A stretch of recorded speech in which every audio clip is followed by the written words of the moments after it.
Bien, bonjour à tous, j'espère que vous allez bien. Donc, comme vous l'avez vu dans le titre, on se retrouve aujourd'hui sur une vidéo qui va parler d'Ubuntu 24.04, qui est donc sorti hier. Je suis un petit peu en retard par rapport à mes collègues qui ont déjà fait beaucoup de vidéos dessus, notamment pendant la bêta.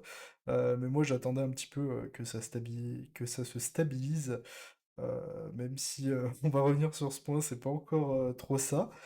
Donc c'est une base LTS. Normalement, on est reparti pour 4 ans de solidité, hein, qui va être notamment la base de beaucoup d'autres distributions. Je pense, pourquoi pas, à Linux Mint, qui va peut-être se rebaser dessus à un moment donné. KDE Neon aussi, Pop! OS, enfin, vraiment, il y a beaucoup de distributions enfants qui risquent de se rebaser sur cette base qui est Ubuntu aujourd'hui, du coup. En sachant que il y a quand même pas mal d'améliorations qui ont été faites, hein, notamment l'installateur qui a quand même pris une petite touche de modernité, ce qui est assez sympa. Il est vraiment, vraiment sympa. J'aurais peut-être dû vous faire une vidéo juste pour l'installateur, mais bon, je pense que d'autres personnes l'ont déjà traité, c'est pas forcément un point qui mérite un intérêt de faire une vidéo juste sur lui, quoi. Parce que derrière, ça reste quand même un petit peu le même moteur, on va dire.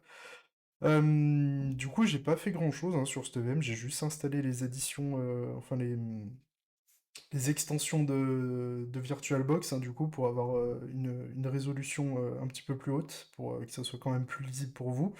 Mais sinon, à part ça, j'ai pas fait de mise à jour, j'ai rien fait du tout. J'ai fait le setup vraiment de base avec l'installation minimale, parce que je voulais vous montrer un point que j'avais déjà testé hier, parce que j'ai quand même pas trop attendu pour tester ça, mais par contre en dur sur ma machine, et le résultat était pas forcément brillant de ce que moi j'ai testé. Après j'ai eu des retours un petit peu variés sur les installations qu'ont faites les gens. Il y avait certaines personnes qui n'ont pas du tout de problème, d'autres qui ont eu les mêmes problèmes que moi, donc on va faire le tour un petit peu de tout ça. Je vais commencer direct par le centre d'application, hein, du coup, qui a refait une petite cure de jouvence également, qui est censé un petit peu harmoniser le Snap Store avec le GNOME logiciel qui est proposé de base sur les environnements de bureau GNOME, pour essayer de centraliser un petit peu l'installation graphique des logiciels. Et du coup, je vais vous montrer un truc qui est quand même assez intéressant, qui date un petit peu. Donc vous voyez qu'il y a des mises à jour qui ont été faites, je pense, lors de la construction de l'ISO qui apparaissent ici. Je dis peut-être des bêtises, hein, n'hésitez pas à me corriger en commentaire si, si vous avez plus de détails sur ça. Je suis pas forcément un spécialiste de Snap et d'Ubuntu. Mais du coup, je vais vous montrer un truc qui peut mettre en déroute, selon moi, beaucoup d'utilisateurs qui voudraient commencer Linux, parce que pour moi, Ubuntu, c'est quand même la porte d'entrée la plus connue pour entrer dans tout cet univers qui est Linux. En général, c'est la distribution qui ressort par défaut, j'ai envie de dire, même s'il y a Linux Mint également qui a quand même une réputation d'être une très bonne porte d'entrée pour les débutants, ce que je confirme, et ce qui est selon moi une meilleure alternative qu'Ubuntu ne l'est actuellement. Donc vous voyez par exemple un débutant, il va vouloir mettre à jour directement graphiquement son système. Donc hop, il va taper son mot de passe et on a la fameuse erreur de Snapd qui n'arrive toujours pas à mettre à jour Snapstore tout seul, parce que il essaye de le mettre à jour alors qu'il est déjà graphiquement en cours d'exécution. Et du coup, on est obligé de passer par la ligne de commande pour résoudre ce problème. Et c'est un souci qui est là depuis facile Ubuntu 22.04, je dirais même peut-être avant. Je suis pas sûr à 100% qu'il était là avant, mais en tout cas, moi je me rappelle que sur la 22.04, il était là. Et du coup, en fait, ce qu'il faut faire, c'est juste un sudo snap refresh. Et en fait, là, par contre, il arrive à se mettre à jour si on passe par la ligne de commande. Ce qui est quand même un peu embêtant quand on est débutant, qu'on veut pas forcément mettre à jour euh, de manière avec les lignes de commande directement et qu'on veut tout faire en graphique. Et là, vous voyez que la mise à jour a bien pu se passer. Donc pour moi, c'est quand même un gros point noir qui est toujours pas résolu, qui date de Mathusalem hein, quand même chez Ubuntu. Donc c'est pas forcément une bonne chose à montrer aux débutants. Enfin, pour moi, ça peut en rebuter certains. Je voulais vous montrer aussi également le thème de Gnome qui est quand même assez sympa. On n'a pas toutes les options de performance, tout ça, parce que je suis en machine virtuelle, mais sur une machine en dur, par exemple sur la mienne, je vous confirme que vous avez le profil performance, hein, sur ça, il n'y a pas de souci. Évidemment, on passe en thème sombre parce qu'on aime quand même les thèmes sombres ici. Il y a quand même des fonds d'écran qui sont quand même assez sympas, hein, qui sont toujours en rapport un petit peu avec que l'animal phare de la distribution, qui je sais pas trop ce que c'est d'ailleurs, ça doit être une sorte de lémurien ou avec fusion avec un rat, je sais pas trop ce que c'est comme animal. Mais du coup, moi j'aime bien les fonds d'écran un petit peu abstraits comme ça. C'est assez sympa. En sachant aussi que on a toujours le firmware updater qui permet de mettre à jour, pourquoi pas, si vous avez des logiciels, enfin des périphériques qui nécessitent un petit peu plus de configuration, par exemple des cartes réseau, des cartes Bluetooth, des choses comme ça peut apparaître ici.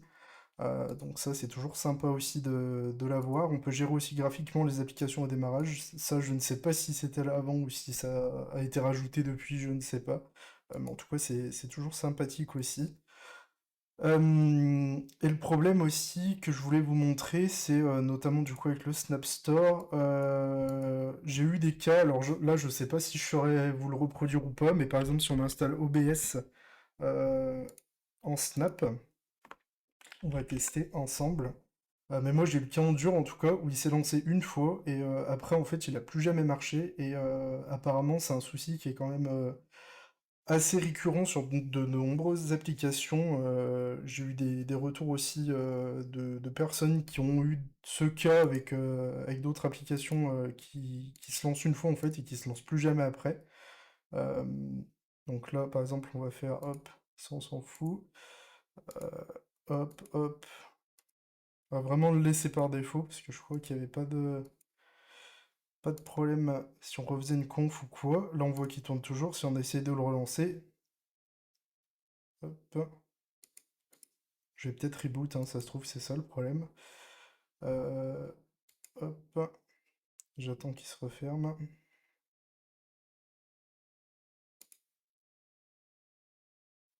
Parce que là, ouais, déjà, vous voyez, le comportement, il est un peu bizarre. Enfin, il ouvre plein de fenêtres, l'icône n'est pas la bonne. Euh, c'est pas forcément esthétique. Mais je vais essayer de redémarrer, on va voir si elle se relance après. Parce que moi, j'ai eu le souci, en tout cas, avec ma machine en dur, où on le lançait une fois et en fait, il se lançait plus jamais après. Caden Live aussi, ça le faisait. Donc ça peut être quand même assez embêtant. Euh, Ce qui est dommage parce que Ubuntu quand même apporte un GNOME qui est quand même esthétiquement assez joli. Graphiquement c'est quand même assez sympa avec tous les ajouts qu'ils font. Et du coup le problème avec les snaps ça gâche un peu le truc. Euh, on aurait une Ubuntu avec les Flatpak par exemple, on n'aurait pas le problème. Parce qu'ils veulent toujours essayer d'imposer leur vision des choses. Ce qui est quand même un petit peu problématique. Bon, là en VM, en tout cas, ça a pas l'air de se reproduire, donc je sais pas si c'est le fait d'être en VM qui... Déjà, vous voyez que j'avais coché la case tout à l'heure, il l'a pas mémorisé. Donc je sais pas forcément quel est le problème. Je vais essayer d'ajouter une source, ça se trouve, c'est ça qui commence à le planter dès qu'on rajoute un peu de conf. Par exemple, hop, partager. On fait les tests ensemble, hein, c'est un petit peu chiant, mais bon, c'est pas grave. Hop, on va faire une sortie en mode avancé aussi. Je sais pas si le... Par exemple, on va essayer avec ça. Appliquer. Ah, ça commence, vous voyez. Pourtant, j'ai pas fait beaucoup bêtises, hein. J'ai pas fait beaucoup mémuse avec. Je sais pas trop qu'est-ce qui s'est passé là. Mais bon, en tout cas, vous voyez que y a toujours quelques soucis. Par exemple, si on le met dans... Hop. Normalement, j'avais fait une conf un petit peu comme ça, parce qu'à la base, je voulais vous faire une vidéo en dur sur la machine, sauf que ça s'était mal passé après. Bon, en tout cas, là, il a l'air de se lancer, écoutez. Et il a pas l'air de retenir, par contre, cette histoire d'update, là. Ce qui est un peu embêtant, quand même. Ça peut être relou à la longue. Mais en tout cas, ouais, le problème se passe pas en VM, donc je sais pas si c'est propre à VirtualBox ou pas, mais en tout cas, je sais que le problème apparaît sur d'autres applications. Discord, Caden Live aussi, je crois que Caden Live, il le fait. On peut peut-être tester. Hop. Si on installe Kdenlive, si j'écris correctement. Mais après, ouais, vous faites comme vous voulez. Si vous voulez y passer maintenant avec les bugs classiques d'Ubuntu, libre à vous. Si vous voulez attendre un peu, ça peut être une bonne solution aussi. Ou pourquoi pas se tourner sur d'autres applications, enfin d'autres distributions qui se basent sur Ubuntu comme Mint, des choses comme ça peut être quand même plus sympa. Mais ouais, c'est dommage quand même que leur Snap.